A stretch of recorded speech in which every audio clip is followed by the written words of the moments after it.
Hey Where there. are the Cowboys gone? Indeed, Paulico, where have they gone? Hey, Clint, guess what? What's up, buddy?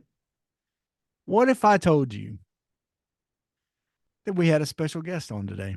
Is it a baseball player? Could be, Is it a football player? could have been, What? maybe, maybe a football player. Huh? Wait. How about somebody that was a Razorback baseball player Ooh, and is now a Razorback football player? what? That's Used to be great.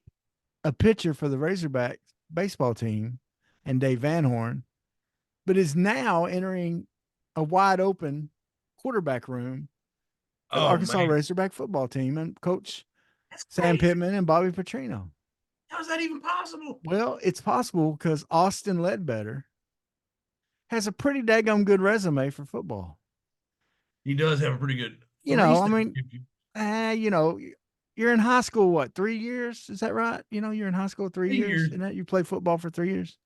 And I think in 3 years he won, let's see, one, two, three state championships. Yeah. Three. Only topped by Luke Jones, who won 4. That's right. Won three state championships. And then he was the Gatorade Player of the Year in Right. Arkansas. And that's at football. That's at football as quarterback for Bryant Hornets. But then he decides to go to Arkansas to play baseball. And he had a decent year last year. I mean, he wasn't like an All-American or nothing, but he had a good year last year. He was, you know, a good freshman year where he got in, had some good innings, threw some good pitches, and faced some batters and did some good things, and was going to be somebody that they counted on a lot more this year. But it just felt like he needed to be playing football and so that's what he's doing. And we got to interview him. He's a great guy, a lot of fun. And every time we leave impressed with these young men. And I'll be honest with you, I think Austin seemed to have a better head on his shoulders than about anybody we've interviewed.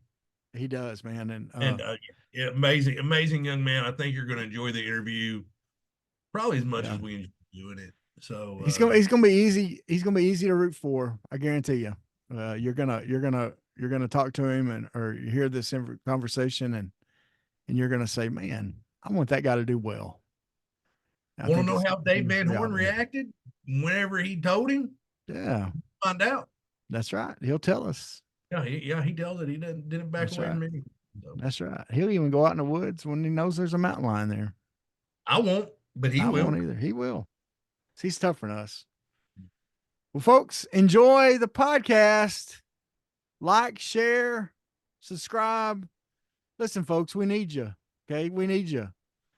We love doing this podcast and we need more people to listen and watch and pay attention. And the only way that happens is if you partner with us by letting other people know about it. So go to Facebook, go to Twitter, go to Instagram, share it, let people know about it. Say, hey, if you're a Razorback fan, you need to watch this, you need to listen to this, and all that good stuff. Thank you to Hometown Roofing for helping us out. As always, Robert Branscombe, need a roof, go get you one. They'll hook you up and all that. Best in the state. Enjoy Austin Ledbetter. Kick it, Sean Michelle. 1, 2, 3, 4. You ever seen a lame man walk?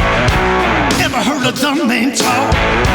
Never seen a blind man see? I promise you a change is made. You ever seen a cancer dead? Ever seen all the poor get fed? Ever seen a prisoner set free? I promise you a change is made. That's great. He said something.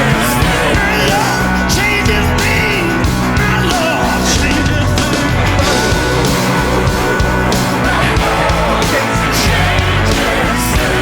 Can you hear me now?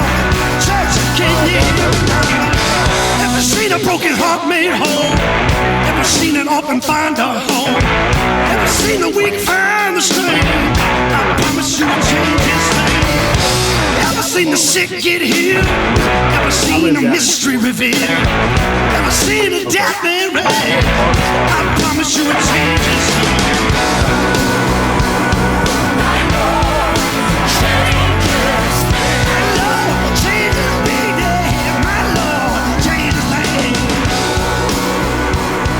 What is up, everybody? What is going on? It's the Big C, Bigger T podcast.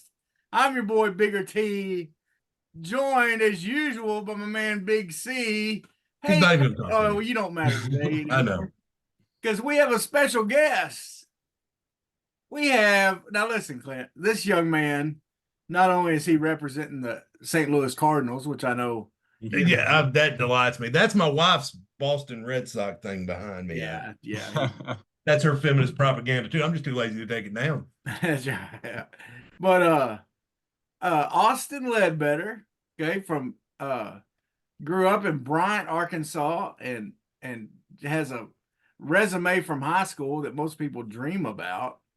Was it 3-time state champ? Was that? Yes, sir. Yes, sir. Gatorade Player of the Year. Yes, sir. Clint, we didn't even get name brand Gatorade at Greenbrier when we played. Much less Gatorade Player of the Year. Austin Ledbetter, man, thanks for joining us today, man. How you doing? I'm doing great. Thanks for having me, guys. He's just left the woods hunting mountain lions and deer and whatever else he could go shoot at, and came in to hang out with couple has-beens. Yeah. We're glad to have you today. I'm excited. Well, no, we're really excited about having you, get to know you. You're, of course, all in the news right now. Everybody, you're the man of the hour, I guess. Right. Until someone else hits the portal. Yeah, until somebody else hits the portal, then they'll quit talking about you. You never know now. No, you never know. And actually, and that brings me, because we were telling you earlier, we have a Holy Shnikes moment of the week, and it has to do with the portal.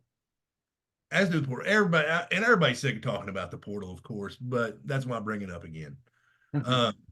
There are 48 quarterbacks with a 6-year of eligibility. Wow. 48 that are in the portal. One of them. Mm-hmm. Only one of them stayed at a school. Yeah. Stayed at a school. I saw that. That was crazy. Yeah. Wow. Yeah, only one guy. It's crazy with like the NIL and like just like all the other opportunities there is. Like when you're a 6-year like that, like you're gonna go somewhere where you're gonna play day one, like you're gonna play. Yeah. And, I mean, you want to get money, but I mean, I think loyalty is one of the biggest things. I think that's where you win your national championships and you get your guys that are gritty. It's when you have that loyalty to that school. So, but the thing is, for that school that gets them, it's a rental player. Yeah, it is. I mean, like for Arkansas, when we brought in Felipe Franks, we needed a rental player for that year because we had Jefferson back there that needed another year to stew up a little bit, okay, right? To cook, to be in the lab, and so that was a situation where you needed somebody like that. But there's a lot of schools. Well, it's like Minnesota. You got the Lindsey kid from Fayetteville. Right. Told him he's starting right away. Now all of a sudden they're having to pay their third string guy $30,000 to play in the bowl game, so they'll have a quarterback in the bowl game this year. Right. I would have done it. I'd done it for 5 G's. Yeah, that's right. I'd have cut them. You're not going to win the game, but you'll have a quarterback. Those receivers couldn't handle your knuckleball, I tell you. No, they could not. What Austin, man, one of the reasons, of course, you're kind of in the news around Arkansas right now is you just made a big decision to switch over from baseball to football.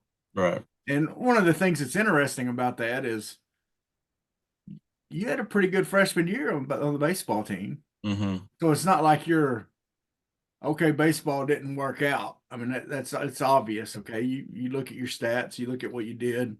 You had a good baseline to build on for the next year. Mm-hmm. And so tell us what went into that decision to switch over. Honestly, I did a lot of praying and thinking and talking to my family and talking to my dad. And I got hurt this fall.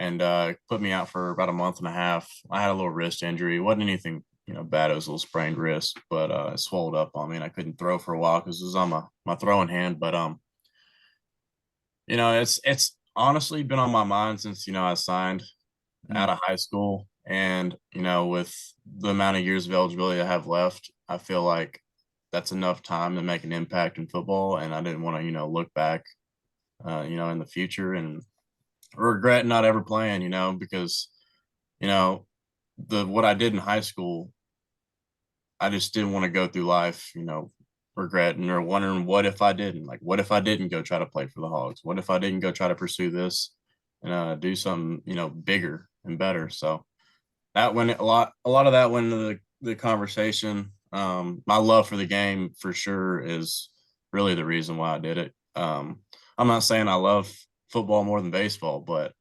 I had to do it. It's just something I had to do. Clint and I were guys that, I mean, look at us, okay? We were going to be pushed to the football field. we tried to go to any other fields. They're like, no. Yeah. But there's something about football, man, that, I mean, you look at these guys like a Brady and a Favre that have a hard time retiring. Right. I mean, there's something about giving that up that Yeah. there's just something special about. I mean, not that baseball is not special either. I mean, you were on one of the best teams in the nation last year in baseball. Right. Mm-hmm. So I know it couldn't have been an easy decision. Yeah. Now, are there thoughts of trying to do both in the future, or are you committed fully to football right now? Right now, it's fully football. I couldn't tell you what the future is going to hold for me, honestly. But right now, for at least these next few years, it's going to be straight football, and I'm going to put my all into it, all 100%. So, we tell everybody before we come on, like, hey, if we ask you any questions, that you don't want to answer, say next question. And we've never had it happen. This may be the one time. But no, how did those conversations with the coaches in baseball and the coaches in football go? How did that all get started, and how were those? So I was pulled into DVH's office just to kind of talk about, the fall, the expectations, all this stuff. And he kind of started the conversation, and I kind of stopped him. And I was like, I'm not gonna lie, coach. Like, I mean, I've been praying a lot, been thinking a lot. Like, I think I'm going to pursue football. Like, I think I'm going to go 100% in on this. And I told him, like, my plan with, like, if I never play anything professionally, I want to be a coach. Like, if I'm going to be a coach, then it's going to be, for football. I'm going to want to be an OC. I want to be a head coach with football. So, I mean, I also could be a baseball coach. I don't know. I don't know what's going to happen in the future. I mean, I played 2 years for Coach Hobbs, Coach Van Horn. I feel like I've learned about as much as you can about pitching. So that, and then they were super excited for me. Baseball coaches were really supportive. After I told them like what I wanted to do in the future, my plan, they were just proud I had a plan, honestly. So they were happy for me. They were pumped. And, as soon as I told them that, Coach Hobbs was actually in the room. He was like, yeah, you need to go out there and start lifting and throwing right now. Like, you need to get ready. And I was like, yeah, I've been doing it for about a month, 2 months already. I kind of did it. I'm on the low, kind of behind everybody's back, just to kind of keep everybody out of the loop. But yeah, I started, yeah.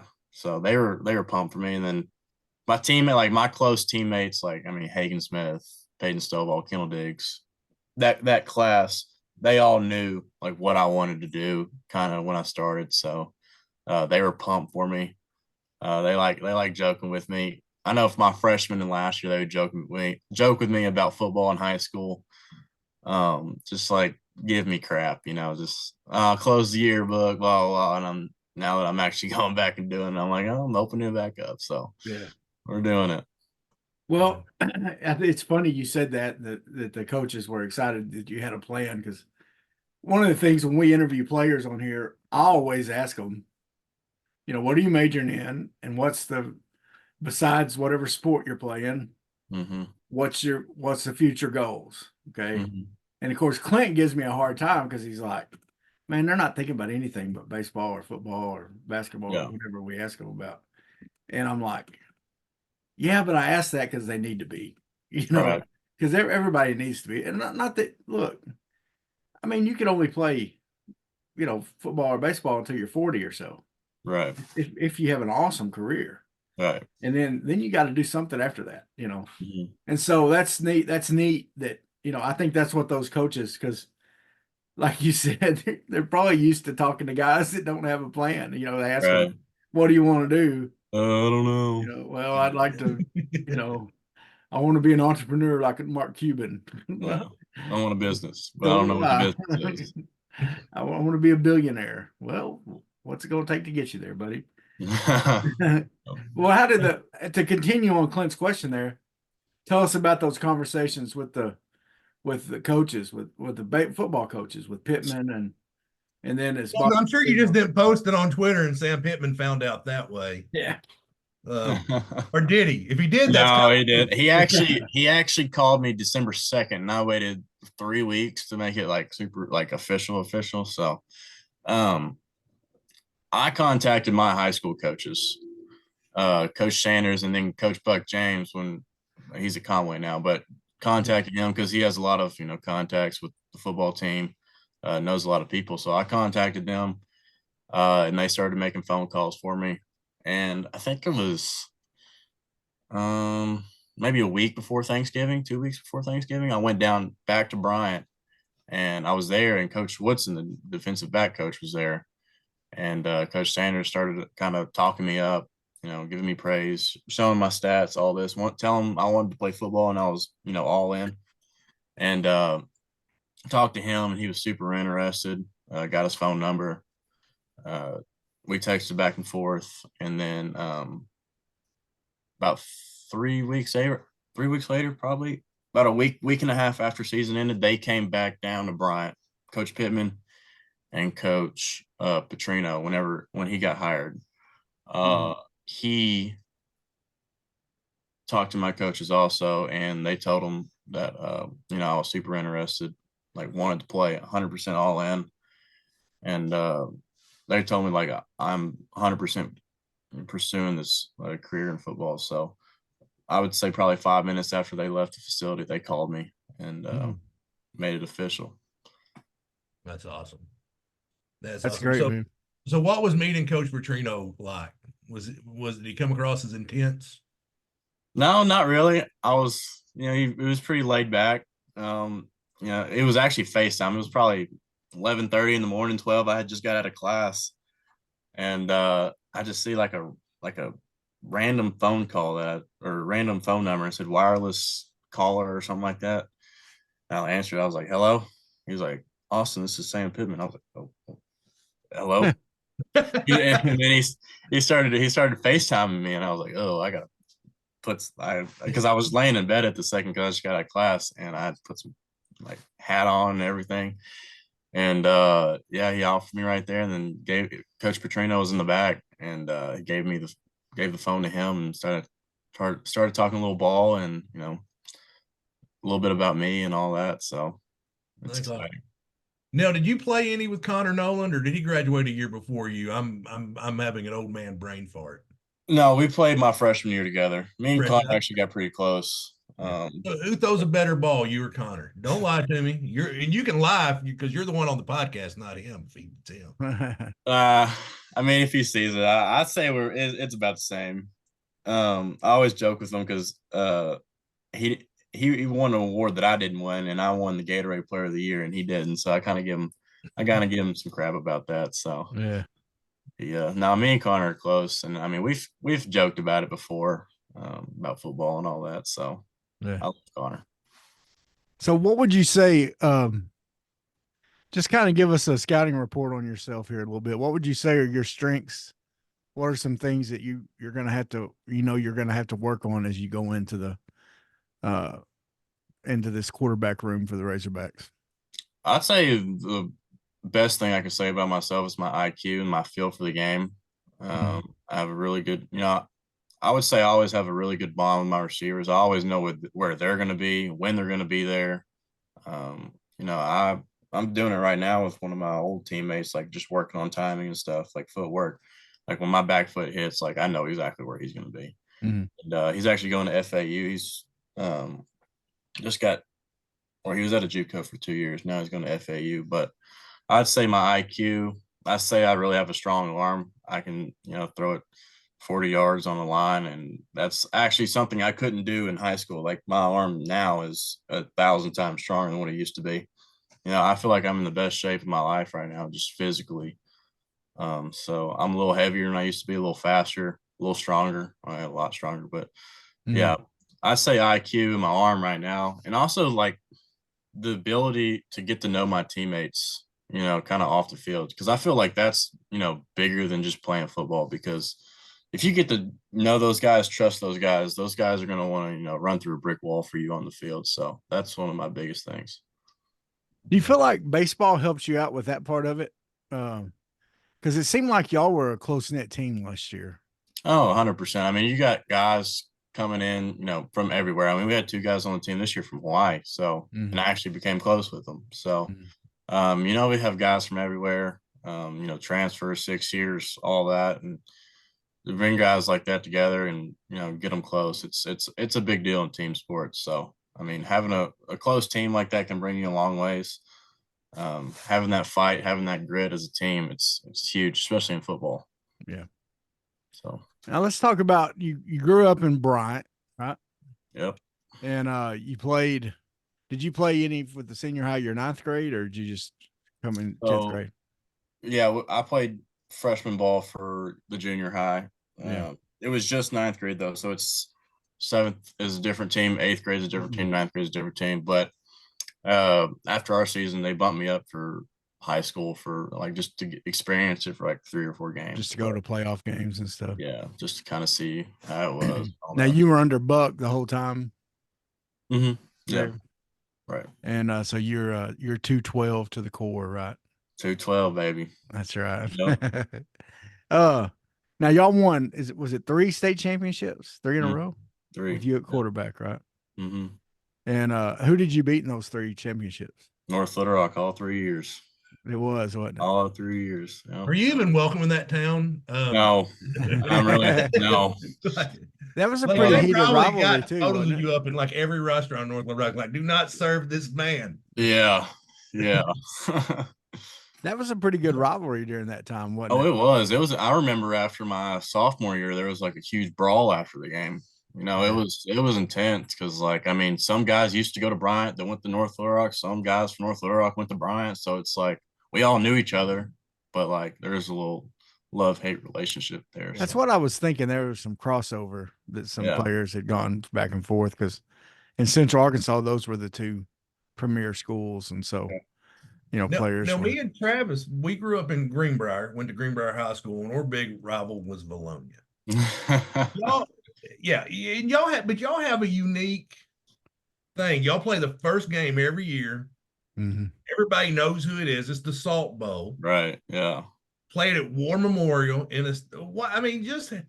what's that rivalry like, and what is it to have that first game every year in War Memorial? To have 30,000 people, 40,000 30,000 people. Yeah, we started calling World Memorial our home stadium because we were there for so much. We'd play Benton Catholic, and then we'd end up being in the state championship in the year. But no, the Salt Bowl is great. I mean, I grew up going to every single Salt Bowl. Doing all the traditions as a kid, going outside of the stadium, running around, doing whatever, eating snow cones, popsicles, all that. But being there and actually playing in the game is kind of crazy because you don't really sit back and think about it. Like when I was a little kid, I'm like, wow, I want to be like those kids, like the big kids, they do it the right way, blah blah, all that. But playing in front of 30, 40,000 people is, it's crazy. It's great that the community gets together like that. But it's it's a great game. I love it. We always won. So you're 3-0 in the Salt Bowl? Yep, 3-0. Well, my sophomore year was when we had that scare where everybody ran out of the stadium. If you guys remember. Yeah. I remember that. Yeah, that was my sophomore year. That was crazy. I bet. Yeah.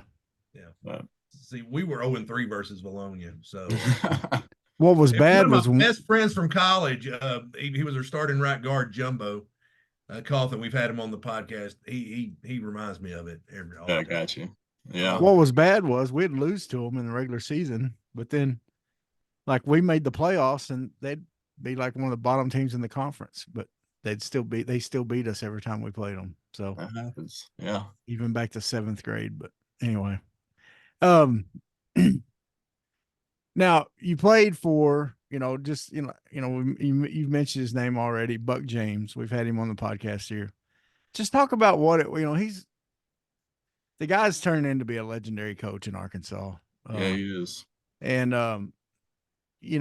what just talk about playing for a guy like that. What are some of the things you learned about football, and what makes his system work?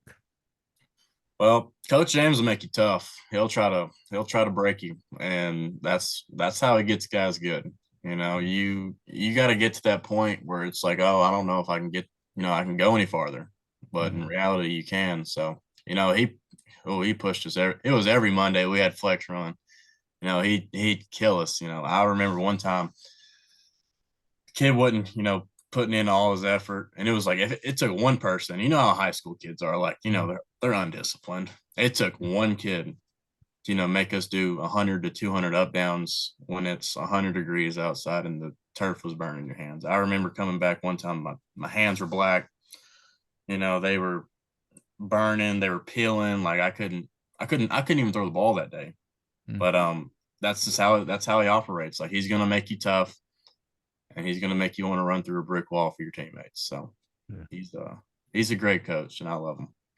So obviously there in Bryant, you played baseball. Did you play basketball? Any other sports? I played basketball my ninth grade year. I was actually going to play up with the high school team my freshman year, but I told him it was probably going to be my last year with baseball being in spring, and I just wanted to play with my friends for last year. But the summer leading into ninth grade, I was actually practicing with the high school team. I had to guard. Do y'all remember KK Robinson that used to play for us? Yeah, we remember KK. I had to guard him every single day, and Cameron Hunter, who goes to UCA. I had to guard them too every day, so it wasn't. That kind of made my decision too. I didn't want to play high school basketball. That's right. I've had enough of this. I don't need this crap. That's right. Yeah. And then summer camps, it was like football in the morning from like 6 a.m. to 9, and then I had a basketball game, like a summer basketball game, and one time I had to go guard Connor Vanover, who's 7'1". You got a slight height advantage. Yeah, and there's a picture of me in my head, like the tip of my head is like at his hip, and I'm just like, this ain't for me. Yeah. I'll stick to the other two sports. That's right. No, I kept Googling you before the podcast, like, okay, I'm gonna be sure I know what I'm talking about. And I kept coming up, there's a soccer player apparently named Austin. Yeah. I've seen that. I've seen stuff on Twitter where people think I'm 28 years old and 5'11". I'm like, no, I'm 6'2", 205. That's funny. So tell us about the recruiting process. Did you have talked to a lot of schools? Was it? And did you have offers Arkansas of or football bust? and baseball? Were schools recruiting you for multiple sports, and how did that go? Yeah. So I'm gonna go back to ninth grade. I went to an Arkansas baseball camp going into high school ball. So I think it was like January, December-ish, that area. Went to a camp, did really well. They pulled me aside, said, hey, you have a really good arm. Like, we will be interested in you in the future, and we'll keep in touch. And the summer ball team I was playing for that summer, the Sticks, Chase Brewster's really close with Thompson and that whole coaching staff. So, they were talking back and forth about me all the time. Mm-hmm. And I ended up starting my freshman year at shortstop, batting the 3-hole, pitching, all that for a high school team. And I would say about 4 or 5 weeks into the season, they called me and they offered me. I didn't know if I was a shortstop or a pitcher. I just said, hey, I'm coming. That's all that really happened. I didn't know if I was going to pitch and hit. But I was in ninth grade at the time. Like, what ninth grader wouldn't want to go play for the Hogs? Right, yeah. They've been watching all their life, and looked up to all these players, went to all the games, because I had two cousins that played for Arkansas, DJ and Blake Baxendale. So I was at games constantly. Mm-hmm. DJ was the Friday night guy and the closer for a long time, and Blake was a catcher. So I was always at games, and that played a big factor. Like, that was my goal. That was my dream. That was my goal. But football wasn't even in the discussion at all, at that point. But so 10th grade, Uh, I didn't start in 10th grade. There was a kid going to Michigan in front of me, walk on going to Michigan, Ren Heffley, great player, great family, love that guy. But he was struggling a little bit, so they would put me in like second, third quarter, past 4 or 5 games, and ended up coming in. You know, the last 5 games in the second quarter, ended up winning the first state championship in Bryant. So after that, that's when it started really kicking off. It was like Mississippi State came to the school talking to me. Memphis, when Chad Morris was there, he came, or one of his coaches came. Arkansas State, Tulsa, a bunch of schools around Arkansas. But no, they always ask like, what about like, what are you doing about baseball? Like, and I always got that feeling like they didn't want me to play. They wanted me to just play football. Yeah. So, junior year rolls around. I would say the recruiting process really slowed down around junior year. Like nobody started talking to me because I mean, they thought I was just all in for baseball and all that, which I was. Like I wanted to be a hog, but I really wanted, to play both at the same time, kind of like Connor Nolan did. So, I would say junior year kind of slowed down. Senior year, they started to pick back up again. I started getting like a bunch of letters from like LSU, Kentucky, I mean, all these other schools. After I went on the junior day, the junior day of Arkansas, and then a couple months later, I would say I started getting a bunch of letters from a bunch of schools right before my senior year. So it was interesting, and I know Coach James always told me like, what if it says committed by your name to for baseball, football teams are going to kind of be off in the distance. So Yeah.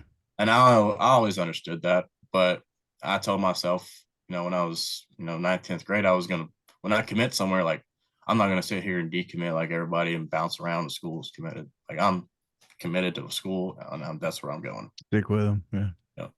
So that's awesome. good.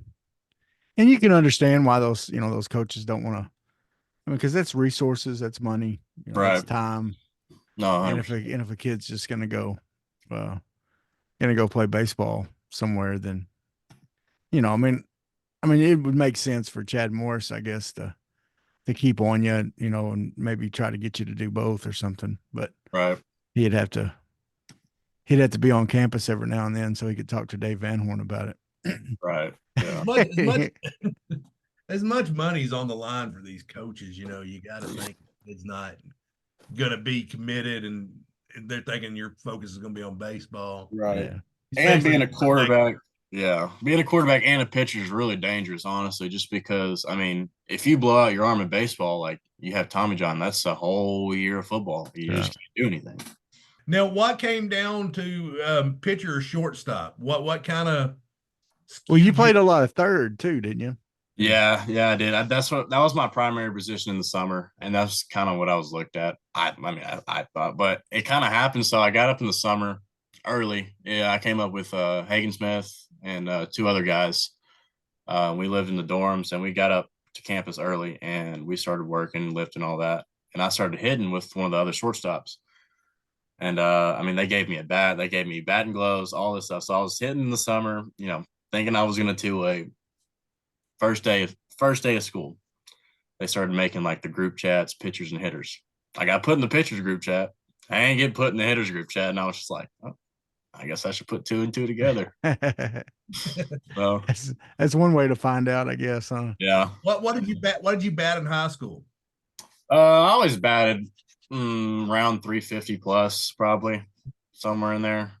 But I mean, I hit like 1 home run my whole high school career. I didn't get put in the hitting group chat.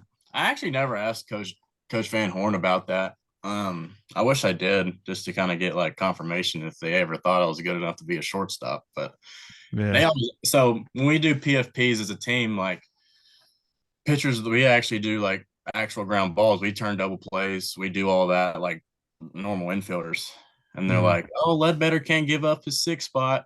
They just like kind of joke with me about not giving up being a shortstop. So yeah, I mean, it's good though. I mean, being an athletic pitcher helps a lot. It helps you bounce off faster. The flexibility, the arm angles and stuff like that, building bunts. So I mean, they like athletic pitchers up there. They like the shortstops that can go up there and figure out how to throw curveballs, changeups, sliders, and all that. So Yeah, that's cool. No, we're transitioning to football, and this is a unique year. mm-hmm. This is probably the first time. What would you say since Sam Pittman's been there, where there's a legit quarterback battle? Mm-hmm. Yeah, I'm excited. Yeah, I mean it's that. What's your mindset going into that? Because I mean, obviously, if it doesn't go your way, you're going to help the team any way you can. Right. But obviously, no one goes to Arkansas Tech University to be the greatest third string in history in the Gulf South Conference. Right. Truly. Everybody goes there. They want to be the guy. They want to start. So, what's your mindset going into that? Really just to go in there, not say much and just work. Like I'm going to work and I'm going to build relationships, with receivers, linemen, everybody on the team. I'm going to build a relationship with and build trust. I think it starts off the field before it gets on the field. So, building those relationships, just going every day and working, not showing, any type of negative emotion and any type of negative body language. Yeah. Going in there and trying to push everybody, even if I don't get the spot, like I'm going to make sure everybody in the room's, better every single day. Like I'm going to hold everybody accountable. And even if I'm slacking, I hope they hold me accountable. So I hope, that whole team has that type of trust and that type of, understanding that we need to, hold everybody accountable and just go to work every single day and have that like blue collar mentality. So. And now you said you started this process, or at least started in early December, I guess. So, was Petrino hired yet before you had decided to go to football? No, he wasn't. I decided actually before he got hired, like as with my family and Yeah, but you hadn't made it public. Yeah. Right. Yeah. So knowing you have future goals in mind, and you have thoughts on your future, did that excite you to get to, not only are you gonna get to play as a Razorback, as a quarterback, you're going to get to be in that room, right? But you're going to be able to be in one of the, look, we're not the biggest Petrino fans, right? Just to be honest with you, but he's one of the greatest offensive minds in football right now, in college football. There's no doubt about that. Right. And so you're going to get to sit there and learn under him. Yeah, and I hope he proves me wrong on the other stuff. I'm giving him grace on that. Okay. So I'm hoping he proves me wrong on the other stuff. But isn't that exciting to be able to go in there and, just be in there with the chalk talks and the, watching film and all that with a guy that has the knowledge that he does? Oh, absolutely. I feel like that's just kind of how I'm wired, like looking at the little things, looking at what we could do here, finding the open grass, those small things, is what what kind of runs me in football. Like I love the little things when it comes to football, figuring out how to beat certain defenses, what type of run play we should check to through a three front, how they're lined up, even or odd, if they got 6 in the box, 5 in the box, what we're going to do, RPO, all that stuff. Yeah. No, that's what makes me tick, and that's what gets me excited. Maybe he can get you to run like Lamar Jackson. I wish. I don't know about that one though. Now, in high school, did y'all's offense? Did you have a responsibility of making a lot of reads on the field? Yes, pre-snap reads. I did. Yeah. So more so than we ran. Our offense so we had a ton of plays. I'm talking a ton of plays, but it was super simple. Like a pass play would be a name, so it would be like Nick Saban would be a certain play, right? So Nick would be to the left, would be a concept to the left, Saban would be to the right. But if we had RPOs and we had a single receiver, we had trips to the right, we had a single receiver to the left, I could check that receiver. Like I had enough confidence in that guy to check him with the one-on-one and tell him to run a comeback, tell him to run a post, tell him to run a go, tell him to run a hitch. So I was constantly changing certain people's routes, but I always kept the main thing. So the main two guys were like at a trips would be the B and the Y. Mm-hmm. They would have like a pick route if we were running a RPO and they're man to man. But if the corner was walked down and there was no safety over the top on the X on the outside by himself, I was telling him to go. And that's the kid that I was talking about earlier was going to FAU. He runs a 4.4 and he's unbelievable. So he unfortunately got hurt my senior year. We would have had a unreal year. I remember first game against Benton, he caught 3 balls and had 3 touchdowns for like 150 yards. And I was like, this is going to be fun.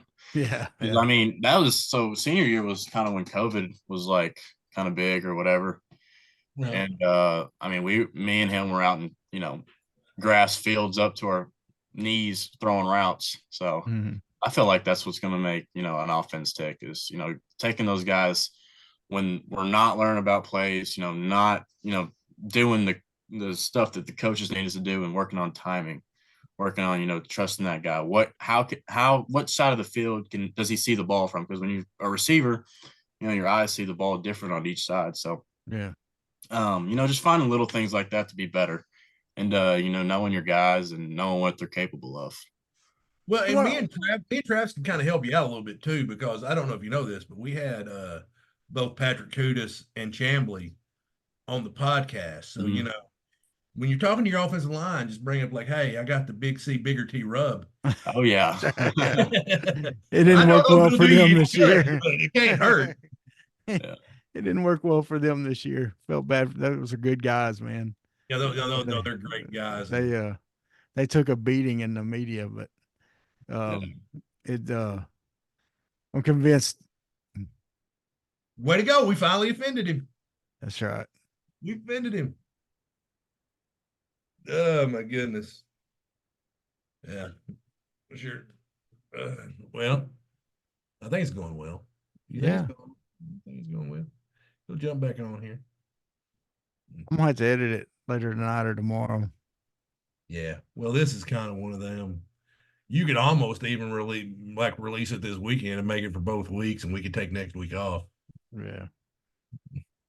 For the new year, because you're going to be back at school and busy, and I'll be running around. Yeah. Got wrestling this week, or we can record next week. I don't care, whatever you want to do.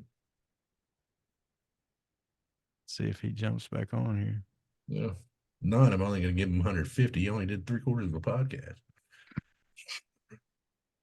Did Robert come through? I haven't talked to him. I'm just going to take care of him.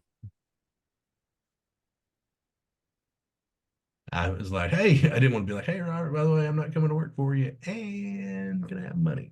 So have you told Robert you're not? No, I haven't. I haven't talked to him yet. I'm going to.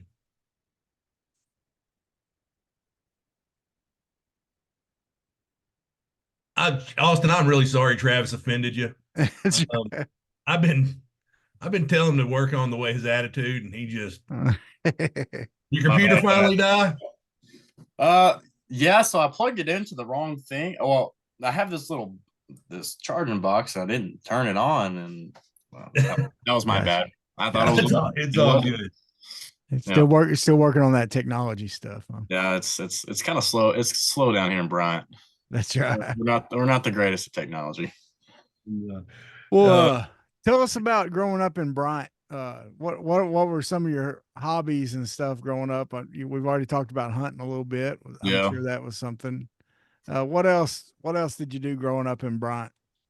Man, honestly, it was all sports. I mean, hunting, fishing, sports. I lived in a neighborhood from about kindergarten to 5th, 6th grade. And I had 3 buddies that, I mean, I was either at their house after school, they were at my house or whatever, playing basketball, wiffle ball. We had a little park, we'd go out there and fish. And, I mean, we were always outside as kids. I mean, that's what we were doing. We were riding bikes, sports, whatever. And growing up, football and baseball were primary. I mean, I did play basketball. It wasn't didn't leave you time for much more else. Huh? No, I wouldn't say I was terrible. I would say I was a good shooter. I played defense, so I mean that's all that really mattered. But Even younger Bryant football teams. I remember we created the Bryant Hornets, fourth, fifth, and sixth grade teams. And I think fourth grade we lost like one game, but I know fifth and sixth grade we didn't lose a game, and we were playing teams from like out of state, from like Mississippi, and things like that. Like the league that we were in, we won every year. So baseball, at that age, I was always I was in. We went to Disney World probably twice a year, playing like the little ESPN tournament. We were always in Atlanta, Georgia, playing perfect game stuff when I was little. Nashville, just traveling all over the place. Cool. And then I'd say when I got into middle school, everything's kind of started to slow down, like seventh and eighth grade. I didn't travel as much. I just wanted to play like more locally. Actually, like going back to like traveling and stuff, I played for a team out of Mississippi, the Yalabusha Giants. So that was fun. I mean, practice, we didn't really practice. So, I mean, if we did, it was a 3.5 hour drive every time, which was kind of, wow. Yeah. a lot on my parents, which I'm blessed to have them. They've done everything for me. So Yeah. that was great. And then moving back into middle school, I wanted to play more locally and with friends. Going into high school, I didn't really want to, do all the traveling like that anymore. So play with the team kind of out of Hot Springs with some of my best friends, and it was fun, all that. Seventh grade going back to football in seventh, eighth grade. Seventh grade, I was a running back. I didn't even really play quarterback, but I had surgery on my elbow. I had 2 screws put in, so that was the main reason why I couldn't throw. So I ran the ball, played safety, and then eighth grade I was a receiver, and then at the end of the year I started throwing again and became the quarterback, and then was quarterback ninth grade. Gotcha. So now, whenever you were down there in Disney, did you ever go to SeaWorld or anything? No. Oh yeah. That's Travis was the original shaman. That's right. Yeah. I'll be honest with you. I've been tuning you out for like 5 minutes. I was just waiting to deliver that line. Now in Bryant, okay, let's talk about serious stuff here. Yeah, sorry. What's your go-to eat places in Bryant? I need to know this. Go-to eating places. We got some good. I mean, I would say in high school was Mi Ranchito. Like that was the place. Like after school and stuff, it was a Mexican restaurant on Reynolds Road. That's where we were probably going. I would say Casa Mexicana. David's Burgers for sure. Yeah. I love me some David's Burgers. Oh yeah. Oh yeah. I would say every Sunday we went to Cracker Barrel. Yeah, there you go. Yeah, that's. And then after football games was Automatic Waffle House. There you go. Automatic Waffle House or Taco. I tell you what, depends if we were in a hurry or not. Yeah. What's your go-to order at Waffle House? Oh, the All-Star Special. But people think I'm weird because I get ham, and then I used to not get the hash browns. I used to get grits with cheese. So they would just lay a slab of cheese on the grits. Yeah. They just melt it on top. Yeah. Yeah, and I would mix it all in, and I get the chocolate chip waffle and the scrambled eggs with cheese. So it's a lot of cheese. Now, here's me and Clint's old man stories for you. Okay, just imagine we're sitting on the porch telling you about the good old days. Oh yeah. Back when we were young at Waffle House, they had an all-you-could-eat. They did. Okay, waffles. They had like a small, they got those plastic menus or the laminated menus. There was like a little corner at the bottom of it, and it had that menu was all you could eat from like 2:00 to like 8:00, wasn't it, Clint? Every day. So, like when I was in college, I went to OBU. Like during finals week, we'd show up there at 2 and get lunch, and then study. Yeah, we just sit there and get refills on stuff. but like on the all you can eat, bacon was on there, sausage, waffles, patty melts, like cheese. I'd eat 4 patty melts in a sitting. Yeah, patty melts, burgers. I remember my dad saying something about that, about him and his buddy. We used to just sit in Waffle House and just eat waffles all day. Oh man, yeah. It would. Well, we had it down to a science. We would actually me and Clint would go and we would just see how much we could order. Yeah. And get. Then I had a sport. buddy in college. He was like, no, you're doing this wrong. He said, what you do is you go and you write down whatever you get and figure out what it would have cost you if you would have had to order it off the regular menu and see how many dollars worth. Yeah. And so I think one time I ate like 40 something dollars worth of Waffle House food, but I was getting like a side of bacon with every order. Yeah. But anyway, Waffle House, as Clint has always said, pound for pound, the best restaurant. Best. I think they make the best omelet in the world. I really do, and I'm not. And their patty melts. Their patty melt's fire. Yeah. See, if I gotta get an omelet, it's from IHOP. I don't know why. I do like IHOPs. Yeah. They're good. Yeah. I do like IHOP's omelets myself too. And then but that pecan waffle or the chocolate chip waffle, you can't beat it. Now, Austin, we've about kept you all the time we can keep you, but I do have one question. I ask everybody this. All right. 2 questions for you. Well, I'll ask the first one. All right. What's your pregame tradition? What before a game? What do you do to kind of lock in and get focused? You got to go which sport? Let's go with football since we're going football. Let's talk about the football. Trying to think in high school like what I really did. I mean, I did have kind of like a superstition where I'd wear the same thing every game. Like I had to have like my socks and I put like it didn't have the L or R for left or right, so I drew it. And I had to make sure I had the same arm sleeve, the same socks, the same leggings, the same everything. Same knee pads. Like we would mix up, like people would turn in their knee pads. I didn't. I kept the same knee pads. So I mean, really it kind of sounds bad, but high school, I would drink an energy drink before the game. What's your energy drink of choice? Bang, for sure. Bang, okay. I'm a big Bang guy. And then I'd take some smelling salts and I'd hit the smelling salts, which as a quarterback, you probably shouldn't be doing that. I mean, you got to have your head on straight, but I mean, you're about to go to war. You're about to knock heads. So it's like, let's do it.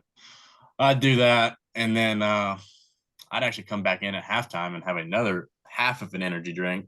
I started getting in trouble because I used to drink a whole one during halftime, which is not good for you at all. Learn that. Yeah. But I would drink half. So I'd do that. Really, I just kind of sit in my locker and just like listen to music and watch film. That's what I really like. Before games, I was just sitting there and watching film the whole time. Just on my phone, just locked in, watching what they're doing. And also I used to watch our highlights just to get pumped back up again. I'm like, oh yeah, we're good. We're gonna do this. We're gonna do this again. Yeah. So now you played a couple seasons with the baseball team. Which school had the best hecklers? Oh my goodness. I mean, because being down there in the bullpen, you heard some good ones. Oh, I heard all you could hear at A&M. All you could hear. I mean, whatever word you can think of that's in the dictionary and not in the dictionary, it got said in A&M. But a few derogatory terms. Not fan of yours. Yeah. I would say A&M. I was kind of disappointed in Mississippi State, honestly, because the way their ballpark is, the bullpen is where like their student section is, and I heard they would get after you, and they had some good chirps. One guy was like, because they had a guy with the last name Ledbetter too, and they were like, "Oh, we have a Ledbetter too. You must be Led worse." And I was like, "Oh, that's actually pretty good." Yeah, that's clever. Like I'm not even mad. Yeah, but I mean, and then you go down to LSU, and the bullpen's right beside where the fans are, and they're sitting there, I'm talking whisper in your ear almost, and yelling, whatever you can yell and whatever you can think of at the time. So yeah, got some interesting stories. Probably shouldn't be public, but definitely got some words people said to all of us that Nice. So was that the most intense environment you were in last year of that LSU series? Oh, 100%. Being on the road, because y'all were both like ranked high. Oh yeah, and then the night that Hunter Holland went against Paul Skeens was probably the best atmosphere I've ever been in. Like, yeah, I mean, Paul Skeens came out throwing 102 the first few pitches, and I was in the dugout like, I can't do it. I can't do that. That's when you see somebody throwing one, you're like, man, I'm happy I'm a pitcher and I don't have to do this. That's when you really start contemplating football again. Is when they're throwing. That's right. Yeah. This is what it's going to take. Like, that ooh, guy's, yeah, that that's some guy's serious. 6'6", 240 and throws 100. That's the thing about those LSU guys, man. They are like, y'all had some big old dudes Oh yeah. at pitcher and stuff, but they had some men. Oh yeah. I I think mean, we that had first Adcock. baseman they had was huge. I mean, they had some big old. They looked like they could step into a wrestling ring or something. Oh, We yeah. had Adcock on the podcast right after Dylan Cruz hit that home run off of him. Oh yeah. And I was like, I asked him if he had a neck brace. I didn't ask him right after the game, but I Yeah. asked if he needed a neck brace, a couple of days later. Yeah. I mean, that's if you play that position, eventually. Yeah, it happens. It's going to happen to you. But I don't think I've seen a ball hit that hard since Pujols hit one off Brad Lidge and Houston. I mean, he caught all of it. He could not. He could throw the same pitch and he could swing at it 100 times and he wouldn't hit it that good again. Yeah. I mean, Dylan Cruz I think he was the best player in the country. He's probably one of the best college baseball players to ever come through, which is, crazy to get to go play against him. Yeah. Face him. So, it was unreal. That LSU team, I don't even know how they lost the game. Yeah. Like they were 1 through 9, just dangerous. Yeah. So. Well, Austin, man, we sure do appreciate you coming on here with us, and we're going to be rooting for you as you go in and enter that quarterback room for the football team now, and switch over to football and just go in there and enjoy it, man. And, yeah, I'm excited. Man, the most important thing to do is just have fun. Like Travis said, just enjoy it. Yeah. These are the most fun, best years of your life, and some people don't realize it till it's too late. Just enjoy it. Right. Don't overthink it. There, one of my quote I have in my living room on the wall. That's a famous missionary named Jim Elliott. He said, "Wherever you are, be all there." Mm-hmm. And that's one thing is, Clint and I we're 47 years old. We're getting old, and but it's we go back and we think about those moments, and man, you're in the middle of it, man. Enjoy those moments, I appreciate that. Enjoy those things, and because it's, sometimes it's going to go your way, sometimes it's not, but man, you get to, and you seem like a guy that does that. You're able to talk about those good times and those special times, and so just enjoy it, man, and go out there and like you said, with NIL and transfer portal, these teams, they need people that are going to stick around and be leaders, because that's one thing teams are missing now, because the guys that you'd think would be leaders, well, heck, I mean, one of the leaders on the football team, look, I love KJ, but he wore a C and he's going to another school this year. Right. And he's nothing against his decision. He's making the best decision for him and everything, but that's just something that with the way things are right now, that college football and college baseball and college basketball is going to lose a little bit. Right. And so it's going to need guys like you that are there, because not only because they love the sport, but they also love the school they're playing for. Right. 100%. That means a lot, and that's going to bring a lot to that quarterback room. And and I know Criswell is going to be the same way. He's from Arkansas, so he's going to have a passion for the state too. But but having y'all there makes us as fans excited. So yeah, man, enjoy it and go out there and shock the world. Yes, sir. Absolutely. It's an open competition, man. No one's got it. Yeah. I mean, sounds like it's going to be open. You got a new coach to impress, and he's the quarterback coach and offense coordinator, and go in there and show him what you can do, and you never know. Yes, maybe we may be talking about Austin Ledbetter, Razorback starter. Hey, and everybody like, share, subscribe. That's right. We're available everywhere you can get your podcast. Also available on Travis's Farmers Only account. That's right. Anywhere you can possibly. And the DMs are wide open. Yeah. Wide open, You ladies. can also find Travis on Creep. You sound like me. There you go. Get on Creep to me, y'all. I'm so married, I got my ring tattooed on. That's how married. So, whether he wanted to or not. It's yeah, she made me do it. She held your hand down, huh? Yeah, God,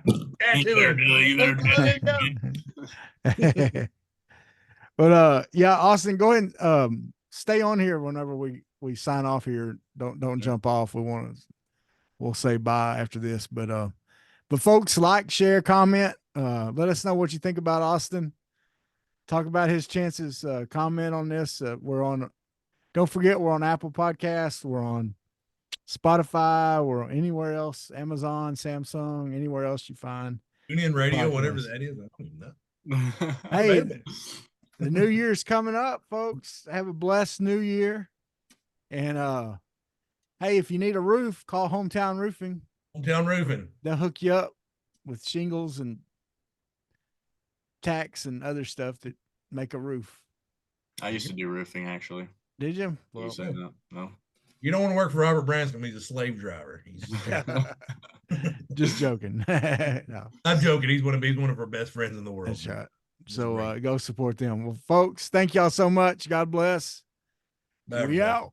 Sweat, work, filthy, dirt, harvest, hurt, kingdom come.